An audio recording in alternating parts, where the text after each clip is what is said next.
Hello, I'm Nancy, And I'm John, and we are J&N J&N Travels. Travels. We're all excited because we got a new high-powered internet hooked up, Yeah, and it seems to have done some kind of lag time. So let me shut this oh, out. I I wonder if this know. is pulling from it. Let me just shut that one Oh, off, and we'll just concentrate on this one. yeah. So if anyone cannot hear us, if we're just doing lip service, tell us. If you get us, if you can hear us, tell us. I guess that too. So welcome in and happy St. Happy St. Patrick's Patrick's Day. Day. We are drinking another green drink, but you can't tell. Yeah, funny, kind of a funny story goes along with this. Yeah. Nancy was putting together a cute little St. Patty's Day outfit to look Yeah. like a little female leprechaun, and we tested There it. are no female leprechauns. We'll touch on that later, but and we sat here to test it out, and she was totally blocked out. We totally forgot about the green screen. Yeah, we forgot about the green screen. So right? we did that, and I'm drinking green tea to celebrate. So. And we got a little green beer, but I don't think it's showing up, right? No, green tea and green beer. Okay, so that's where we're at right now. So this is our every Wednesday, 2 o'clock chat. Yeah. And what we like to do is keep you, people in the chat, updated with the current news item. There are a few interesting ones this week in the travel industry. And then we just do something a little fun. When we're done that, Nancy's going to go over some facts, interesting facts, weird facts about St. Patrick's Day. Yeah, I learned a lot because there was a few things I didn't know. Right. Some things I did, some things I didn't. Exactly. So I'd like to welcome in CYM Loggers. CYM Thank you for joining Loggers, hello. They're new to the house. All Bill. right. Bill must be working now. Welcome in, Bill. Oh, yeah, he's always up early. Very early. Yeah. Did I see him? Yeah, I saw him at the tail end of Your shift? Sean's last night. Oh, it's Sean's last night. Okay. Maxwell Smart, your buddy. Maxwell Smart. And TWF, Traveling with Friends. Oh, TWF, Traveling with Friends. Welcome in. Oh, this is Tom Bailey. Okay. Tom Bailey? Yeah, I didn't realize that was his. I think it's the first time we've seen him in here. Yeah. Sure. And one of the best supporters out there, Najuma Brown. Najuma Brown. Well, welcome all of you. Thank you for coming in on this Wednesday afternoon. It's pretty sunny out here in New Hampshire, and the weather's getting warmer. It's getting warmer. They're talking over 50s starting in a couple of days, and hopefully the snow will melt away. Well, we might have some snow on Friday. So today's Wednesday. I saw that. Weird, huh? Yeah, I'll have to check the weather because there's a possibility of snow on Friday. Hopefully that'll pass us and we won't get it. Welcome in J&M Explorations. Oh, this is funny. So J&M. TWF. Lovey's Fast Life and Honey, a green candy on screen, and you could see through the tongue. That would be a cute thing to do, wouldn't it? You just see through the tongue. Well, just to get different foods that are green. I never thought about that. Put that on your agenda for next year, right? Yeah, like a kiwi. You would see the black seeds, but you wouldn't see, you'd see if you have the kiwi, you hold it up and you'd see a brown, you cut into it, and you just see the seeds. I don't know. They might be so small that you wouldn't. Yeah, they might blend in. Yeah. We'll have to experiment. You can do that. Well, we can get green licorice. Probably shows that we're not eating anything. That'd be interesting. Okay, so let's start our news stories and jump right into those. Yeah. Okay, so current news stories. Our first one.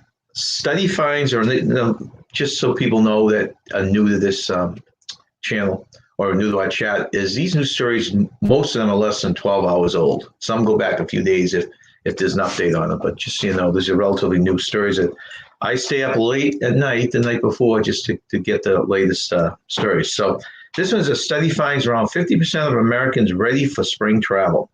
Which you probably could have guessed that. I would have guessed that. Yeah. If you think you might be in the minority, you may be wrong. A new study found that around 50% of Americans are planning to travel this spring as a result of lower infection rates and higher number of vaccinations. Yeah.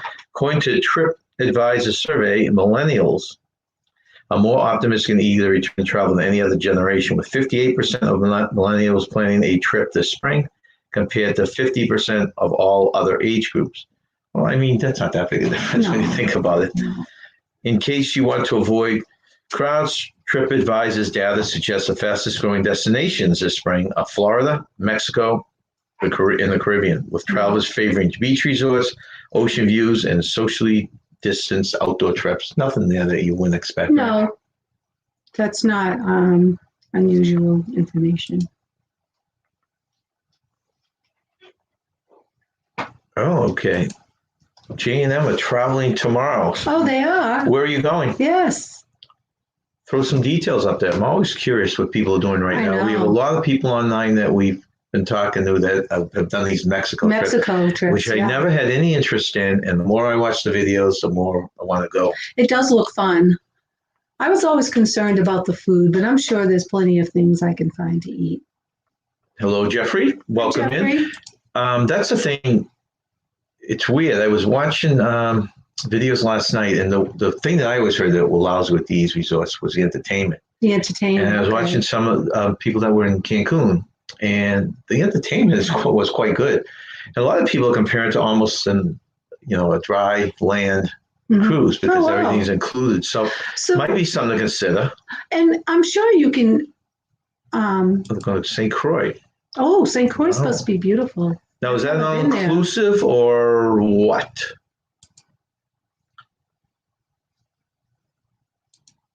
Okay, next one. Now, this is interesting because you know how the U.S. border and the Canadian border are both closed, and Canada extended theirs, I think, till I want to say February of next year. A lot of people are saying that they're probably going to ease up on this. Okay. Well, this just came out yesterday or last night, whatever it was. Trudeau says U.S.-Canada border won't open anytime soon. Oh, wow. This surprised me. We are approaching the one-year anniversary of the U.S.-Canada border closure. In case anyone is wondering, if Canada would rethink their position and reopen its borders, Prime Minister Justin Trudeau stated Monday that he has no immediate plans to discuss lifting the ban on non-essential cross-border traffic. We're all eager to be able to travel again, Trudeau told reporters at a news conference in Montreal on Monday. But I think we're all going to wait patiently until sometime as the health situation allows us to loosen border restrictions internationally. They'll be eventually happen, but not for today. As Trudeau said yesterday, the timeline will surely come when a roadmap may be laid out for the border reopening, but not so long as the virus continues to pose a serious risk to public health. It looks like that the American borders, U.S. borders, probably open up a lot quicker than Canada. Yeah. Let's see. Thank Patrick's Day from Jeffrey to everyone.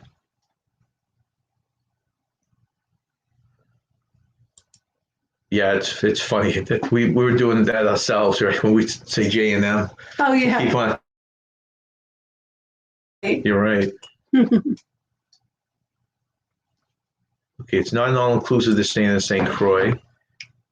That's right on the beach. Sounds nice. Sounds wonderful. Have a wonderful trip. Welcome in, Meal 7-Up. Thank you for joining. And we'd appreciate it if everyone would hit the thumbs up. It helps us a little in our algorithms. Yes, thank you for that. Okay. Next item. You know what the red hot trip right now is Disney World, right? Yeah. And now that they're going to open Disneyland, that's going to be the hot item. Well, Disney World again is adding something to their planning devices. New Disney World service turns your phone into a park ticket. Okay, so now your smartphone is going to be used for something else. Oh, wow. Disney has streamlined the guest experience. Whoops, that's not Disney. There she is. Okay.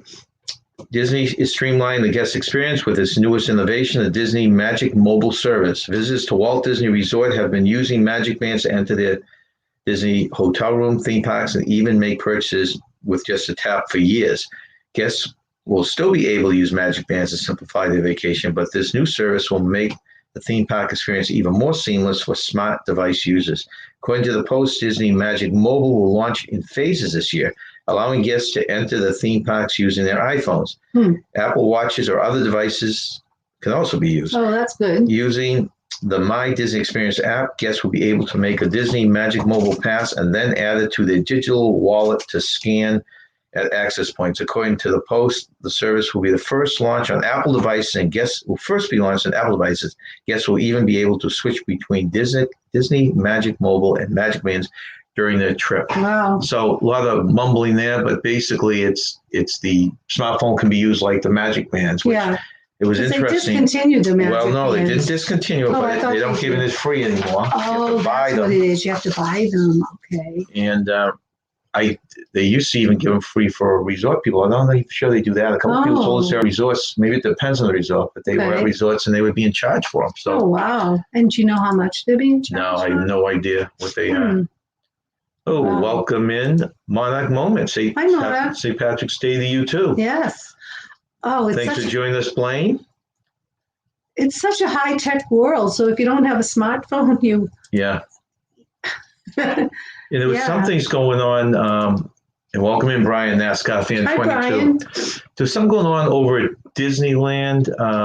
Monarch Moments could probably talk about it. Where if you're a season ticket thing, I didn't put it in here because I didn't want to add any more news stories, but there's something going on with that too, that the way they're going to perceive or read annual tickets over in Disneyland when it reopens. So redo the people who have season ticket holders? Hey, Hoist Studios in here. Welcome in. I'm not clear on what you were saying about There's a different way they're going to be doing tickets from what I read. In Disneyland. In Disneyland once it restarts. I see. Well, Monarch might know something about that. Right. Okay. So we move on to the next one. We move back from the land to the sea. The leaders, right?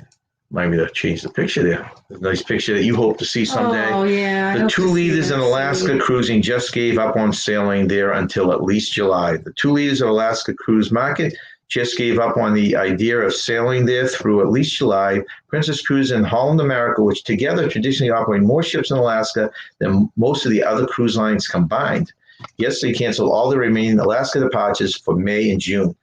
Both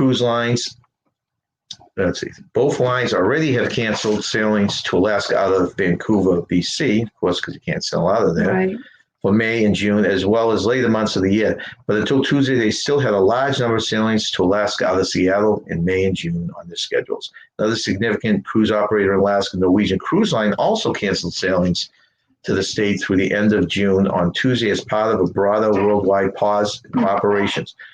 These announcements wiped away a significant number of all the remaining cruises that major cruise lines had planned for Alaska in 2021. Alaska cruise season is a short one, typically lasting from May to early September. With these new cancellations, Princess Holland have now canceled well over half of their sailings to Alaska for 2021. That's a shame. Alaska's getting nailed over there. That is a shame. They really depend on tourism. It's really tragic, that they're losing all that money. Okay, so it's annual pass holders. Annual pass holders are being affected with this new. Hoist Studios said, I'm working now. I cannot type a lot, but I'm still watching. I appreciate that. Thank you for watching. We appreciate it. We appreciate all you folks coming in it's my today. It's my green, St. Patrick's Day green leathering up on the screen. We should have dyed our hair green, but then it looked like we were bald, right? No, we had no head. No head. It looked like you had no head. Oh, yeah. You'd put green paint on your face and hair. It'll be something to try one day. Yeah, that'd be funny. Okay. Next one is Universal Orlando Resort extends the 2021 Mardi Gras Festival. Ooh. This year's 2021 Mardi Gras Festival was originally set to run through Sunday, March 28th, but now has been extended an additional 2 weeks through April 11th due to the popular demand. This year's event has been a little different than those in previous years, with parades and concerts and focusing more on authentic cuisine inspired by the most iconic carnival festivities across the globe. During this extended event, guests at Universal Studios Florida can continue to enjoy vibrant decor and the opportunity to get up close with spectacular and intricately detailed Mardi Gras floats stationed throughout the theme park. We did this once, and it was a lot of fun. Oh my gosh, we still have the beads. I have a great picture of our daughter holding all the beads. Yeah, we got so many Mardi Gras beads. That's right. That would have been a good picture. I was just looking at that the other day, and she had beads all over her hands, all over her, neck. She had so many beads, and that was the band. The Allman Brothers were playing too. Yes, yeah. Back they had the free concert. They were actually in the studio. It was Allman Brothers, and they were throwing the beads out, and our kids were grabbing them. And it was one of the early years because back then there were no floats. I think that's fairly recent where they actually have legitimate Mardi Gras floats. And I had heard that there were people that were bummed out about not being able to go to New Orleans this year. They were actually flying to Universal Studios, Universal Studios, Florida, so they could be at least part of some Mardi Gras. So if you're down there, I guess that's something to take in. So basically the summary on that is that has been extended 2 weeks until April 11th. April 11th. I think it's Garrett says, yes, I would do the green faces, John and Nancy. He wants to see us sitting here headless. Hey, Mark, welcome in. Thank you for joining us. Cruise World. Okay, next news story. Oh, I have to click. Okay, vaccine required for all Virgin Voyages passengers and crew. This is going to get more and more interesting as it goes on which cruise lines. There are several now that are popping out and saying you have to have a vaccine. So that's going to be interesting to see. Virgin Voyages president and CEO announced yesterday that the company would require all of its passengers and crew to be fully vaccinated before sailing. The vaccination stance was to ensure that Virgin was providing the safest travel experience. Virgin Voyages hopes to set sail from Miami, Florida in July 2021 with the Scarlet Lady, depending on the guidance of the CDC. The cruise company has 2 ships in its fleet, the Scarlet Lady and Valiant Lady.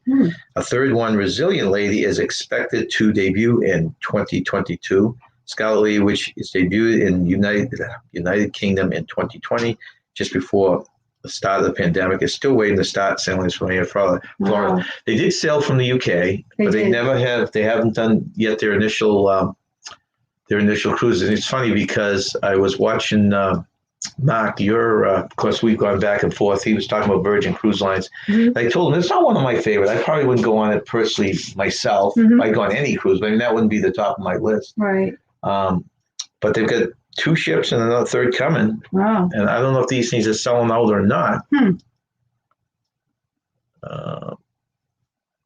Okay. Yeah, we always wanted to try Royal Caribbean. That was one of the cruises. Well, it's not that we dislike Virgin, but we have this list. We've done plenty of NCL, which we love. We love NCL. We have a Carnival cruise booked for 2022. So that will get us back on Carnival. Carnival, right. We're dying to do one of the big ships on Royal Caribbean. Yeah, we are. And MSC. MSC, yep. And we thought Princess, if we did the last one, was that Princess might be a nice ship to do that. So, I mean, you got to go through a lot of ships before you get to Virgin Cruise Line, right? I know. Oh, so Mark is booking it. Oh, wow. He's booking the Scarlet Lady for September. Oh, really? So do they cancel? I forget if they've canceled through June yet either. That'd be quite the experience. It's going to be a lot of these cruise ships, once people get back on them, you're going to have the videos left and right. Yeah. It's going to be fascinating seeing. It is. Even the NCL, which we think we know a lot about and have been on several of them, I can imagine everything's going to be different. I know. You're going to have to do the... I always think about the elevators. Are they going to allow only certain people to go into the elevator? Are they going to have like someone standing by the elevators and only allowing so many people in? Well, because you know how crowded the elevators. Well, they say all sorts of things. You know my feeling. My feeling is they aren't going to do anything till they get to this herd immunity. Yeah, herd immunity. And they have the more vaccines. Oh, I see. I just think it's too much work. The money that they have to. I think they know more than they're letting out on these what they need to do through the CDC, and they're looking at the dollar value, and they just it's a ton. And when cruises probably could be within 6 months, so they don't want to invest money. That's my personal one. He said the first sailing in July is supposed to be the first sailing if it goes. Oh, okay, first sailing. I'm still claiming late fall for cruise lines. That's my personal theory. Okay, so that was the Virgin. Okay, this is for you West Coast people. And I thought this was interesting. It's been something for Disneyland every week now. I haven't heard. We've done 3 updates on the food festival they had, but I haven't heard it I haven't heard one since it opened. Yeah. Well, this one is. Is this an update on? Not on the food festival. Not on the food festival. Okay. Counties across California with theme parks all reach red tier status. What county are you in, by the way? What color status are you, Garrett? Good news for many California theme parks. Now, when we did our last report, they gave an April 1st date of Disneyland and what's the other big one out there? Oh, you mean Knott's Berry Farm? Knott's Berry Farm, I think, of opening. Possibly they could if they wanted to on April 1st. SeaWorld wasn't in that same color code, and they weren't allowed to open. But according to this now, all the counties in Southern California and the Bay Area that are home to the state's biggest theme parks have now reached red tier status, which I think red would be bad, but red's good, I guess. Wait a minute. Red is good. Yeah. It's moved up to red, which allows them to reopen at 15% capacity. 15%. Starting April 1st. So they got 15%. And you wonder if they can even, I guess it's good to trial, but I can't see them making much of a profit. No. 15% of people come in. Each park will decide when they are ready to reopen, so keep an eye on the official websites for the actual date of reopening. And remember that as of right now, only California residents are allowed to visit the parks in California. So that's interesting too. I think Disney wasn't going to be ready by April 1st. They were talking towards the end of April. Okay. But let me finish this. I know California residents are allowed to visit parks in California. Keep in mind that the California resident restriction will continue as the counties progress into less restrictive. So it goes from red to orange and then to yellow. And even through these tiers, it's strictly California. So you can't go from out of the state. And at this time, there's no end date for the California resident restriction requirement. Well, they deserve it. Yeah. They haven't had a theme park there for a while. So maybe I will be right back. Okay. So that is good news for California. Let's see. Daniel Fields, welcome in. Thank you for the thumbs up. We appreciate the thumbs up. Okay, Disneyland, Magic Mountain, and Knott's. Does that not include SeaWorld? Hey, welcome in, Tyler. Okay. Next one, which is probably the biggest news in the last 24 hours, and I'm sure you can all guess what that is, but totally expected. Norwegian Cruise Line cancels all sailings through June 30th. Is anyone here surprised? I think not. Norwegian Cruise Line Holdings announced another round of cancellations, extending its suspension of global cruise operations by another month. These latest cancellations affect all cruises on NCL, Norwegian Cruise Lines, Oceania Cruises, and Regent Seven Seas Cruises through June 30th, 2021. NCL said it continued to work through its safe return to service plan in order to meet the CDC requirements of the framework for conditional sailing. The cruise company added it would continue to work together with the global governments, public health authorities, and expert advisory panels to take necessary measures to protect its passengers, crews, and the communities visited. Now we'll just have to wait for Carnival and Royal. It seems like none of these cruise companies do it alone, that once one of them does it, the dominoes fall. So I think you can expect the other cruise lines to follow suit.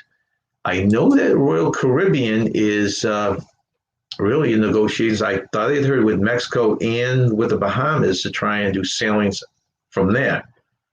So I don't know how that's going to pan out. It'd be very interesting to see if people will get on an airplane to fly to these ports to take a cruise or not. Let's see. Daniel Fields, SeaWorld is more in San Diego, and yeah, include that in Legoland. Okay. So that's the interesting one. That was just the cancellation of NCL extended another month, which probably means the others are going to follow suit very soon. Oh, okay, we've got two more news stories. Ooh. Now, I know people. I'm trying to think if anyone's on here. I don't think anyone here was flying out, but we know several of the channels have done Hawaii and are planning on a trip to Hawaii. Yeah, I think Hani plans to. Hani's going out. Yeah. Right, and he's going out with some of them people on the West Coast. Is he? And and Hitchhiking Ghosts. Hitchhiking Bones? Bones. They're going as well? No, they were out there. Oh, they were out there. Okay. She was doing a lot of lives out there. Oh, neat. Is Hawaii tourism getting close to pre-pandemic levels? Ooh. Hawaii might be closer than originally thought when it comes to bringing tourists back at pre-pandemic levels. Hawaii tourism saw a solid bump in air travel last week, thanks to spring break when nearly 30,000 visitors arrived over a 3-day span. Well, this is well off the average of 30,000 travelers who come to Hawaii daily. I didn't realize they had that many come in daily. Yeah. Nonetheless, was the biggest 3-day tourism streak in a year since the pandemic started. The success is attributed to the pent-up demand, the state's successful safe travel programs, and an increase in vaccinations as reasons for the influx. Hawaii has allowed Hawaiian Airlines to expand the state's pre-clearance program to Japan and South Korea, which are lucrative markets to draw tourists from. They have some kind of deal, and I don't have the details here, so anyone can correct me if I'm wrong, but they have a deal with it. They're really checking people out at the airport. So by the time they get from their destination to Hawaii, they're pretty safe. And they used to have, I don't know if it's still in place, they used to have, they even had the quarantine for a certain period and be tested regularly. So whatever they're doing is working. So that's great. That is good. We fly to Reno. Daniel's flying to Reno tomorrow in the Dominican Republic next month. Wow. You're the second person I heard going to Dominican. It must be the all-inclusives, because that was one of the ones, Dominican, Jamaica, and Mexico, and there was a fourth that were on our list when we were looking like a couple of years ago for all-inclusives. I can't think of the fourth one. No, but this is like the second Dominican, so there must be some kind of demand now. There's something going on there that's starting to draw people back to Dominican. All I remember about the Dominican is you can get diamonds for a good price there. Okay. So if you're looking for a diamond in the Dominican, you should purchase one. That is true. And our last news item, and probably the most important. Oh. This walrus fell asleep on an iceberg and woke up in Ireland. This is hilarious. He in time for St. Patty's Day, I hope. You know, I didn't even think of that when I read this. Ever drift off to sleep on a train, subway, or in a cab and completely miss your stop? Don't worry, you're not the only one in the Animal Kingdom who gets lost while catching some seas. Earlier this month, a walrus was spotted on the western shore of Ireland, a very rare sight. So how did it get there? According to experts, the animal likely fell asleep on an iceberg somewhere in the Arctic and floated to Ireland during the nap. Oh my gosh. I hope he got some green beer and some corned beef. He probably enjoyed the corned beef. They're hoping that this thing's kind of weak and tired, that it will get enough food to get its strength up, and somehow, I don't know how far these things can swim, we'll head back home. Wow. Oh, Bill's heading back to Florida. Oh, wow. Now, you're not going, this weekend. Are you going on that, the gambling cruise, or are you just going down to a separate part of Florida, Bill? He's probably doing, I think they like the casino, so maybe he's going on the gambling cruise. That sounds fun. Yeah, a lot of them are going. I think it's out of Port Canaveral. Is that Q's Cruises were going? They're going on it too, and there was a whole bunch of people, from what I understand. But I don't know if they have entertainment. I guess even if you didn't gamble, if you go on one of these things, you could enjoy the food and the entertainment if that's all included. Yeah. Wow. Well, I really enjoyed that walrus story. That was too funny. Well, people are flying. Yeah, it is a gambling cruise. Oh my goodness. Well, people are flying all over the place. Jeez. And we just got to get out. I'm just waiting for my shot. I guess I get hers. Yeah. I've been trying to get mine. And once I get mine, then we'll probably try and adventure out. Yeah, I got mine a couple of months ago, but hopefully you can get yours really soon. Okay, so now we move on to a lighter side. Not that the walrus wasn't. Okay. Where are you?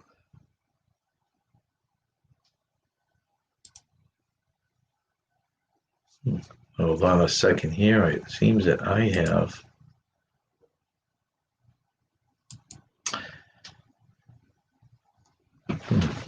Okay, hold on a second. It seems I put the wrong thumbnail. So Nancy, talk while I try to find the right thumbnail there. Talk about St. Patty's Day. Talk about the weather. Well, have you done anything crazy on St. Patty's Day? No, I have not. My St. Patty's days have been pretty boring. I have not done much. Have you done anything? Well, my favorite memory of St. Patty's Day, a bunch of girlfriends and myself went into Harvard Square, and we were drinking green beer, and we ended up at some party. I don't know how we ended up at this party, but we crashed a party and we were drinking green beer, and it was pretty fun. I'd have to talk to my girlfriend. Maybe she remembers more details than I do. I guess that's one good memory, right? Of it? Yes, I remember drinking green beer at a party that we crashed on St. Patty's Day in Boston. That's fun. Yeah, it was. Okay, I know. Welcome in, Larry. Hey, John, it's 11:31 there, and Larry, it's 2:31 here. Thanks for joining us. Okay, so Nancy's got some interesting facts for St. Patrick's Day that we did not know, and I did not know most of them. So, well, if we went with the original wearing of blue on St. Patrick's Day, I could have the green screen wouldn't have mattered if I dressed in blue, because they said, though we've come to associate Kelly green with the Irish and the holiday, the 5th century saint's official color was St. Patrick's blue. I've never heard of that. A light shade of sky blue. The color green only became associated with the big day after it was linked to the Irish independence movement in the late 18th century. So, sky blue. That would have been a good idea. See, I could have put a blue sheet up, and then you could actually dress like your little leprechaun style.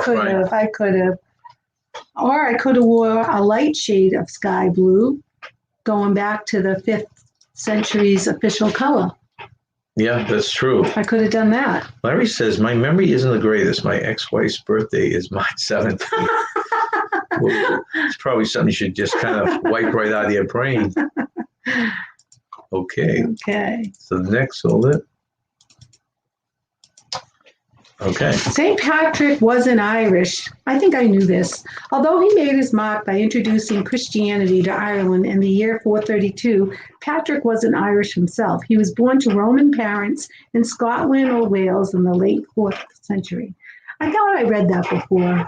Was that news to you? No, once I read it, you remember rang a bell, yeah. Rang a bell, yeah. Okay, number 3, St. Patrick's Day. Whoops. Oh, look at that. That looks yummy. There's one of the green beer. That one at least shows up on the screen, right? Yeah, that one really shows up, yeah. St. Patrick's Day used to be a dry holiday. Up until the 1970s, pubs were closed on St. Patrick's Day. The one exception went to beer vendors at the big National Dog Show, which was always held on St. Patrick's Day. Before that time, the Saints' Fete Day was considered a more solemn, strictly religious occasion. Now the country welcomes hordes of green-clad tourists for parades, drinks, and perhaps the reciting of a few limericks. That brings a lot of money into those pubs on St. Patrick's Day. Yeah, they had all sorts of stats on the beer, the beer stats. How many people are buying and drinking beer. Let's see.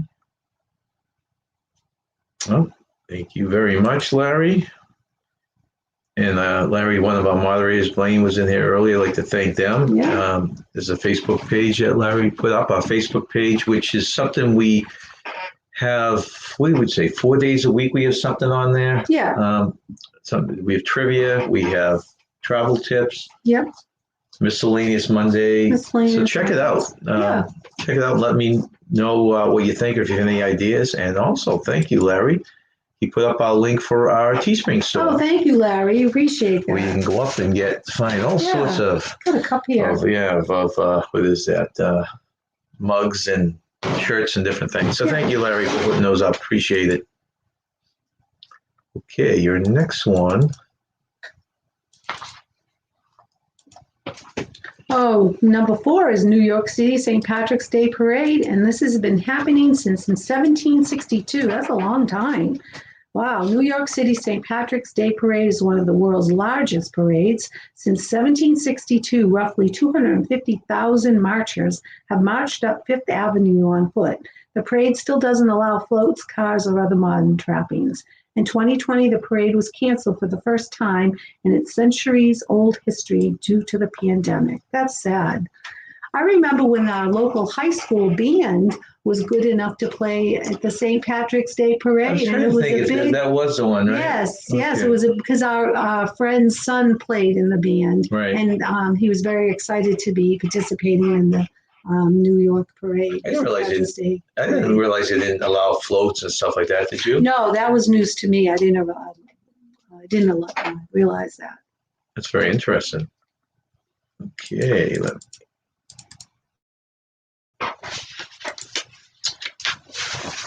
Now this too bad Papamozo wasn't here because I would like to ask him if he's ever seen this. Yeah, this is interesting. I didn't know about this. So number 5 is Chicago literally runs green for St. Patrick's Day. New York may have more manpower, but Chicago has a spectacle all on its own. The city has been celebrating St. Patrick by dumping green dye into the Chicago River since 1962. Though the organization won't reveal their exact formula, we do know that the orange powder used is dispersed through flour sifters by the local plumbers union. Yeah, and I heard you look at that and your first impression is that, what are they dumping into the pollution? Right. I was reading it yesterday. The powder is made of all this stuff that's natural. That's not going to hurt. It's biodegradable, probably biodegradable. And also they were saying it's gone. What the heck was it? I think it went from, you should put like 100 pounds of these sacks in there. Wow. Now it's down to like 25. So it's probably a much lighter green. Oh, not Has anyone ever seen that? Yeah. I bet Papamozo has. Larry's mom's background is Irish. Her last name is Donald. Is really? Anyone else out there? We're all Irish today. I just want to say happy St. Patrick's Day again, and we're all Irish today. That's right. Well put. Okay. All right. Okay. Yeah, this was funny. Yeah, number 6 is for some St. Patrick's Day parades, it's the thought that counts. Not every city goes all out in celebrating. From 1999 to 2007, the Irish village of Dripsey proudly touted that it hosted the shortest St. Patrick's Day parade in the world. I might beg to differ on that because we had a St. Patrick's Day parade for the first time in the town next door to us, and it was pretty. No, it wasn't that short. Though. Look at 98 feet is pretty short. But okay. Ours was probably close to a mile. But. The route ran for 26 yards between 2 pubs. Today, Hot Springs, Arkansas claims the title for distance, a mere 98 feet. Okay. It's quite the setup, though. They have a whole. Picture packing the whole town in the 90 feet of space, to watch the parade. Wow. So it's pretty interesting. Actually, I have a little clip when they show up this parade at the end. Well, we never had a St. Patrick's Day parade in this area, but a few years back, we had a gentleman that was Irish that moved to the town next to us, and he realized there wasn't a St. Patrick's Day parade. So he was the one that spearheaded the St. Patrick's Day parade. And the first year it was very small, but the second year it got bigger. We went to one of them. We went to the second year, and it was bigger. And then, of course, now the pandemic hit, so that took care of that. But it was pretty cute. Yeah, I mean, anything like this, to get out and do something. Yeah, get out and do something. And if you have a nice day, like today would be the perfect day for one. Yeah. Larry says, did you get the he's talking to Daniel Fields, breaking news about Royal? That's something, Larry, how new is this? Would you like to share it with us? I'd like to. I haven't heard really anything from RCL unless they canceled their June cruises this morning after I had put this together. Just so people know, we have our next live is going to be Sunday at 4 o'clock. Sunday at 4, yeah.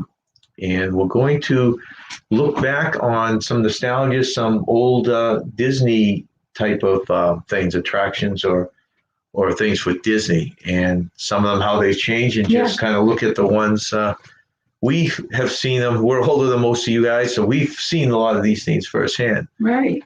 But I think it was fun when I was doing research on this stuff.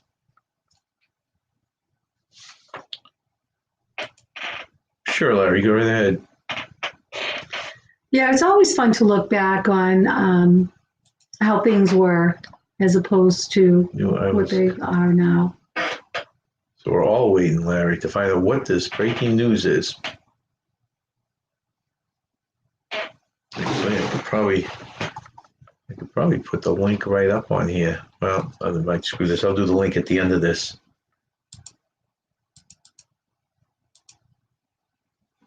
Okay.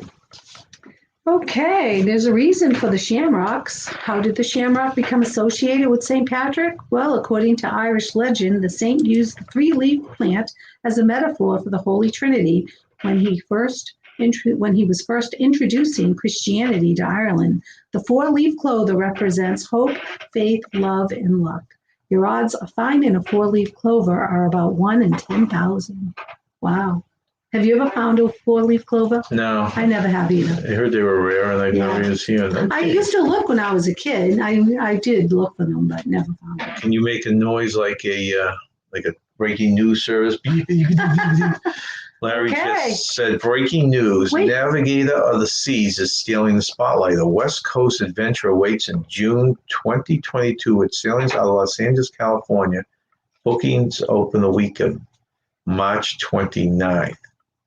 How in the world can that be possible? March 29th? No, it's June 2022. That's, I wonder how much truth there is to that. I can't see how that's possible without getting the CDC approval. If it's leaving from Los Angeles, it's leaving from the West Coast. Yeah, it's leaving from Los Angeles. So, Navigator Sea is one of the largest ships, so it can't be that it's a smaller ship. That would be interesting to follow that, Larry.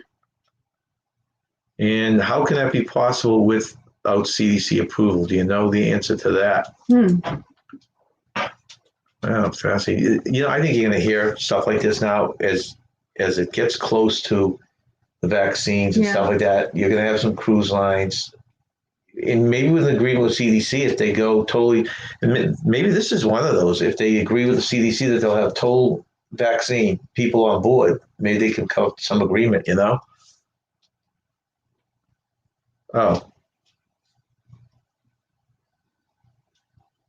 okay. What? I guess I'm not reading close enough here. Oh. It's 2022. Okay. I won't leave from 2022. Boy, okay. Sorry about that. But it got me excited. Give me something to talk about, right? Okay. Okay, 2022. That makes more sense. All right.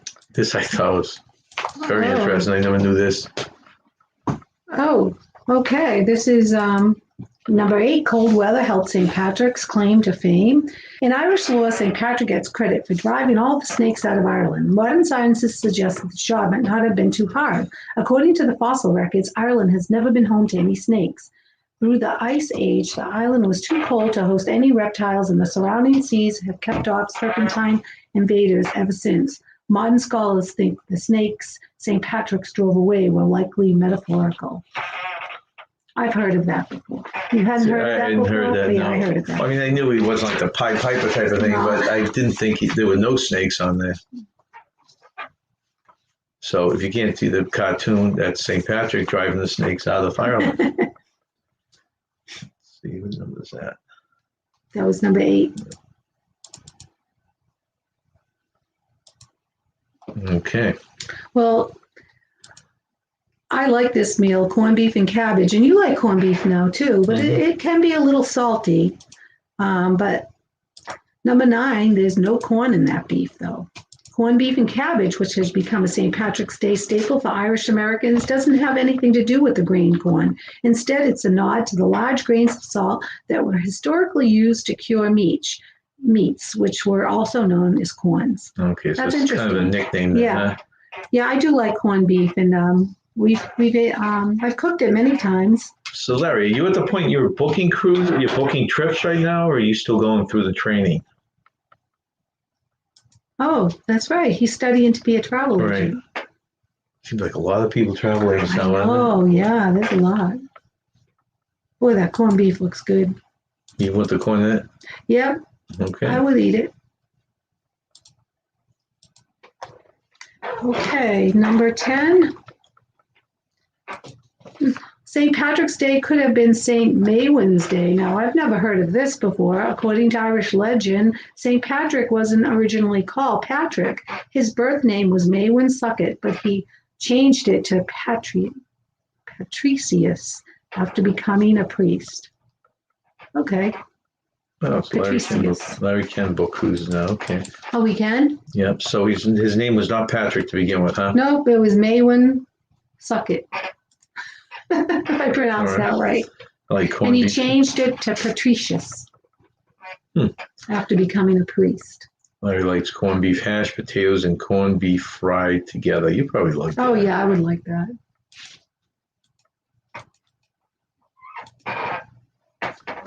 This I thought was interesting. Yeah, I never heard of this before. So number 11, there are no female leprechauns. Never heard of that before. Don't be fooled by any holiday decorations showing lady leprechauns. In traditional Irish folk tales, there are no female leprechauns, only Natalie-attired little guys who spend their days making and mending shoes. Well. Interesting. So all those myths and those girly leprechaun costumes are fake. Facade. You'll never find a female leprechaun. You wonder how they repopulate, huh? They must have some kind of a... It's magic. I guess it's magic. They eat those little marshmallow candies and Lucky Charms, and that's how they make other leprechauns. No problem, Larry. I'll talk to you in chat after. I'll talk to you in Messenger after. Okay. Good. Okay.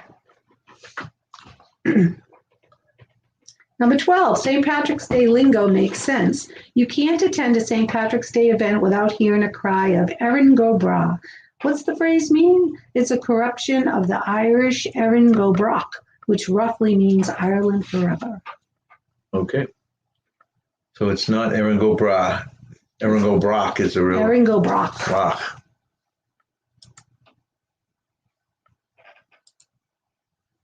All right.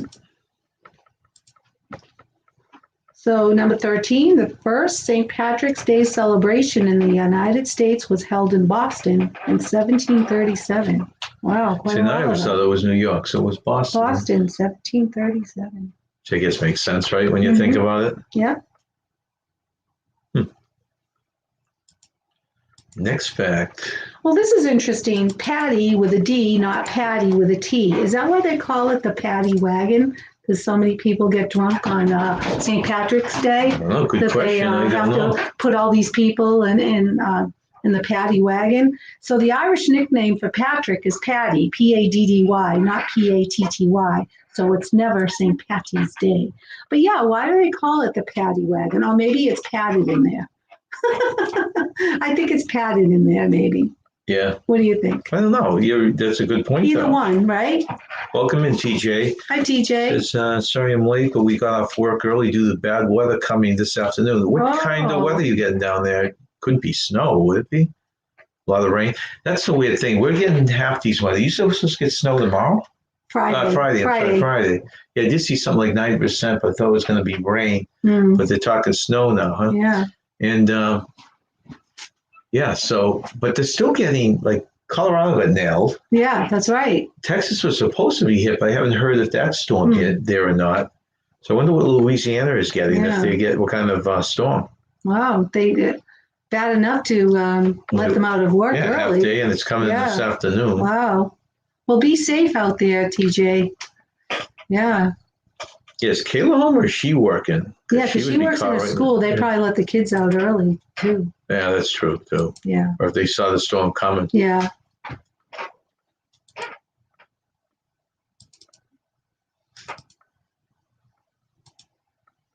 Oh, that's a funny picture. I like this. Number 15, St. Patrick's Day pinching. The tradition in America is to pinch anyone who isn't wearing green on St. Patrick's Day. Legend has it that wearing green makes you invisible to leprechauns who pinch anyone they see.